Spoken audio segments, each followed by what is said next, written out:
लोग फिर हिंदी में लेके चलते हैं आप लोग को चैप्टर नंबर 1, 2, 3, 4 और 5। 5 चैप्टर में हम लोग 10-10 MCQ क्वेश्चन निकाले हैं और 5 चैप्टर में 50 क्वेश्चन हम लोग एक एक करके देखते हैं जो VVI है बुक पर्सन से हिंदी का। चलिए सबसे पहले चैप्टर जो है बातचीत चैप्टर है, इससे ऑब्जेक्टिव आता है बातचीत शीर्षक निबंध के निबंधकार कौन है? बालकृष्ण भट्ट। इसके बाद है संवाद में सबसे महत्वपूर्ण क्या होता है? आत्मीयता। क्या होता है? आत्मीयता। इसके बाद आते हैं हम लोग तीसरा क्वेश्चन पे। तीसरा क्वेश्चन आता है बालकृष्ण भट्ट की रचना बातचीत क्या है? ये ललित निबंध है। ये क्या है? ललित निबंध। इसके बाद बालकृष्ण भट्ट किस काल के रचनाकार है? तो आधुनिक काल के रचनाकार है। कौन से काल के?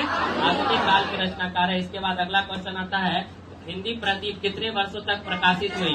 33 वर्षों तक प्रकाशित हुई। इसके बाद नेक्स्ट क्वेश्चन आता है हिंदी प्रदीप किसने प्रकाशित की? ये बालकृष्ण भट्ट के द्वारा प्रकाशित की गई थी। इसके बाद नेक्स्ट क्वेश्चन आता है क्वेश्चन नंबर आपका जो आता है बालकृष्ण भट्ट किस युग के साहित्यकार थे? तो ये तुम्हारा जो आंसर होगा भारतेंदु युग। बालकृष्ण भट्ट का जन्म कब हुआ था? 23 जून 1844। इसके बाद नेक्स्ट क्वेश्चन में हम लोग आते हैं। क्वेश्चन आता है बालकृष्ण भट्ट का निधन कब हुआ था? 20 जुलाई 1914। बालकृष्ण भट्ट का निवास स्थान वाराणसी उत्तर प्रदेश। वाराणसी उत्तर प्रदेश। इसके बाद अगला चैप्टर में हम लोग आते हैं। अगला चैप्टर का नाम क्या है? उसने कहा था। तो उसने कहा था कहानी कब प्रकाशित हुई? 1915 में। कब प्रकाशित हुई? 1915 में। इसके बाद उसने कहा था कहानी के कहानीकार कौन है? चंद्रधर शर्मा गुलेरी। उसने कहा था किसने लिखा है? चंद्रधर शर्मा गुलेरी। इसके बाद नेक्स्ट क्वेश्चन आता है चंद्रधर शर्मा गुलेरी किस युग के कहानीकार हैं? तो कौन से युग होंगे इसमें से? भारतेंदु युग, प्रेमचंद युग, सतयुग, इनमें से कोई नहीं। क्या होगा इसमें आंसर? इनमें से कोई नहीं। लहना सिंह के गांव का क्या नाम था? लहना सिंह के गांव का क्या नाम था? मांझे। क्या नाम था? मांझे। इसके बाद नेक्स्ट क्वेश्चन पे हम लोग चलते हैं। ध्यान देना यहाँ पे सब। गुलेरी जी का जन्म कहाँ हुआ था? बोलो। जयपुर में। कहाँ हुआ था? जयपुर में। इसके बाद नेक्स्ट क्वेश्चन पे हम लोग जा रहे हैं। लहना सिंह के मामा कहाँ के रहने वाले थे? अमृतसर के रहने वाले थे। लहना सिंह का मामा का घर कहाँ था? अमृतसर में था। चलिए इसके बाद हम लोग आगे चलते हैं अगला क्वेश्चन पे। अगला क्वेश्चन आता है सुबेदार हजारा सिंह के लड़के का क्या नाम था? औधा सिंह। क्या नाम था? औधा सिंह। इसके बाद उसने कहा था कहानी कितने भागों में विभक्त है? 5। कितने भागों में विभक्त है? 5। इसके बाद अगला क्वेश्चन में हम लोग चलते हैं। अगला क्वेश्चन आता है लहना सिंह किस कहानी के पात्र है? उसने कहा था। किस कहानी के पात्र है? उसने कहा था। लहना सिंह की मृत्यु किसके गोद में होती है? वजीरा सिंह के गोद में। किसके गोद में होती है? वजीरा सिंह के गोद में होती है। नेक्स्ट क्वेश्चन इसमें आता है। नेक्स्ट क्वेश्चन है जयप्रकाश नारायण जी के बचपन का नाम? बाउल। क्या नाम था? जयप्रकाश जी के बचपन का नाम बाउल। इसके बाद किस अस्पताल में दिनकर जी का निधन हुआ था? Wellington nursing home. इसके बाद नेक्स्ट क्वेश्चन में हम लोग चलते हैं। ध्यान देना यहाँ पे, आंसर बोलते चलना है सबको। जयप्रकाश नारायण जी को किसका दलाल कहा गया? अमेरिका का दलाल कहा गया। कहाँ का दलाल कहा गया था? अमेरिका का दलाल कहा गया। जयप्रकाश नारायण जी के डॉक्टर का क्या नाम था? डॉक्टर रहमान। क्या नाम था? डॉक्टर रहमान। क्या नाम था? डॉक्टर रहमान। जयप्रकाश नारायण जी के डॉक्टर का क्या नाम था? डॉक्टर रहमान। जयप्रकाश नारायण जी का जन्म कब हुआ था? बोलो।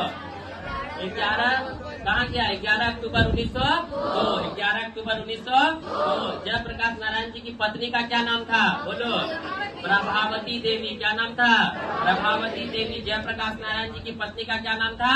प्रभावती देवी। इसके बाद नेक्स्ट क्वेश्चन में हम लोग चलते हैं। जयप्रकाश नारायण जी को भारत रत्न की उपाधि कब दी गई थी? बोलो।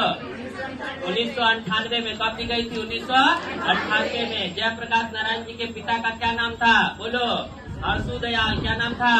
हर्षुदयाल। जयप्रकाश नारायण जी के पिताजी का क्या नाम था? हर्षुदयाल। पूरा रिदम में आ जाओ। चलो आगे चलते हैं। संपूर्ण क्रांति का नारा किसने दिया? जयप्रकाश नारायण। किसने दिया था? जयप्रकाश नारायण। जयप्रकाश नारायण जी का जन्म कहाँ हुआ था? सिताब दियरा में। कहाँ हुआ था?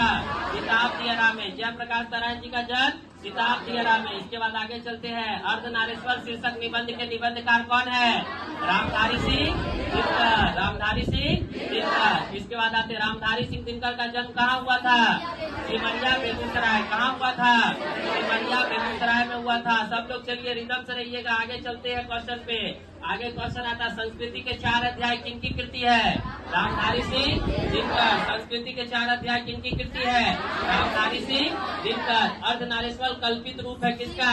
शिव और पार्वती का। अर्धनारीश्वर कल्पित रूप है किसका? शिव और पार्वती का। इसके बाद आगे हम लोग चलते हैं, इसके आगे टॉपिक में आते हैं हम लोग। दिनकर जी की पत्नी का क्या नाम था? श्यामवती देवी। क्या नाम था? श्यामवती देवी। इसके बाद आता है दिनकर जी का जन्म कब हुआ था? बोलो। 23 सितंबर 1908। दिनकर जी का जन्म कब हुआ था? 23 सितंबर 1908। इसके बाद आगे चलते हैं हम लोग, इसके आगे चलते हैं। दिनकर जी की मृत्यु कब हुई? बोलो। दिनकर जी की मृत्यु 22 अप्रैल 1972, 23 अप्रैल 1973, 24 अप्रैल 1974। आंसर होगा 24 अप्रैल 1974। इसके बाद आते हैं अर्धनारीश्वर किस विधा से संबंधित है? बोलो। अर्धनारीश्वर किस विधा से संबंधित है? निबंध, कहानी, एकांकी, व्यंग्य, क्या है ये निबंध है। क्या है? निबंध है। इसके बाद आगे चलते हैं हम लोग, इसके आगे हम लोग चलते हैं, टॉपिक आता है रामधारी सिंह दिनकर की रचना है क्या? उर्वशी। क्या है? उर्वशी। इसके बाद दिनकर जी को किस रचना के लिए भारतीय ज्ञानपीठ पुरस्कार मिला है?